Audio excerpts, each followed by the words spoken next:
Assalamualaikum warahmatullahi wabarakatuh. Anda bersama saya Iswan Akin Ismail, Pustakawan Seksyen Perkhidmatan Pengguna, Perpustakaan Universiti Malaysia Pahang. Pada kali ini, anda bersama saya untuk ulasan buku, sebuah buku koleksi daripada Perpustakaan UMP yang bertajuk Samsiah Faqih, Seri Kandi Melayu yang Dilupakan. Seperti yang anda boleh lihat, ini adalah buku yang terbabit. Ia merupakan sebuah karya novel sejarah oleh Jejak Mujahid yang dihasilkan daripada penulis Syafi'i Abdul Rahman, terbitan Yamani Angle. Call number untuk buku ini adalah DS595.5S53 tahun 2013. Buku ini mempunyai 282 muka surat dan diterbitkan pada tahun 2013. Kenapa saya memilih buku ini? Ia merupakan sebuah karya sejarah yang dihasilkan dalam bentuk novel yang lebih mudah difahami. Jadi selama ini kita ingin memahami apa itu nasionalis, golongan nasionalis yang memperjuangkan tanah air kita.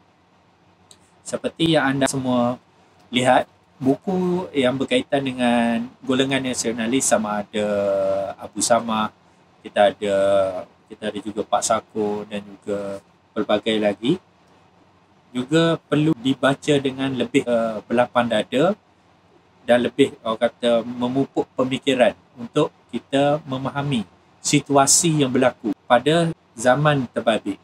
Jadi kita lihat pada buku ini diberikan cukup lengkap pengenalan daripada zaman kelahiran Samsiah Faqih sendiri pada 1924, di mana dia lahir di Kampung Gemuruh di Kuala Pilah oleh ayandanya bernama Faqih Sultan dan ibunya adalah Sama'ah, ya, dalam sebuah keluarga Minangkabau. Jadi beliau juga telah berkahwin selama 5 kali dan beberapa kali mendapat anak. Ada juga dugaan yang telah dihadapi oleh beliau di mana anaknya telah meninggal, anaknya telah dibunuh. Dan akhir sekali pada perkahwinan kelima, iaitu bersama Encik Ibrahim, dia mendapat 3 orang anak.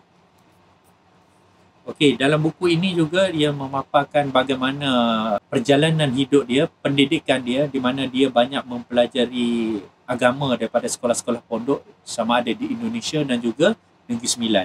Kemuncaknya pada 1945, di mana dia menganggotai Parti Kebangsaan Melayu Muda PKMM dan dilantik menjadi ketua sayap wanita dalam PKMM. Perkahwinan kali ketiga dengan Ahmad Bustaman hanya bertahan beberapa bulan saja. Jadi dalam buku ini kita boleh lihatlah pelbagai Wahid Anwar, pemimpin-pemimpin Parti Kebangsaan Melayu Bersatu, tokoh-tokoh dan juga dalam Parti Pergerakan Komunis Malaya.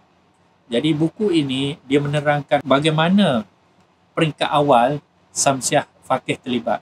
Jadi kenapa dia memilih perjuangan bersenjata, kenapa dia terpaksa menyertai perjuangan ini. Jadi daripada sini kita boleh lihat bagaimana strategi British sebenarnya yang memisahkan golongan nasionalis ini, di mana kita dapat dua pasukan, iaitu satu pasukan UMNO memohon kemerdekaan secara perbincangan ataupun secara lebih diplomatik dengan pihak British. Manakala peringkat nasionalis mereka memilih secara yang lebih agresif, di mana mereka mengadakan rapat umum lebih kepada tunjuk perasaan apa semua sebelum darurat dilaksanakan oleh British, di mana British ingin menangkap semua pejuang-pejuang nasionalis dan mereka terpaksa melarikan diri ke dalam hutan. Jadi daripada sinilah kita dapat melihat bagaimana mereka, pemimpin-pemimpin ini ditangkap dan dipenjarakan. Jadi mereka ini terpaksa melarikan diri ke dalam hutan dan berjuang secara gerila kerana ketiadaan pilihan pada masa yang terbabit.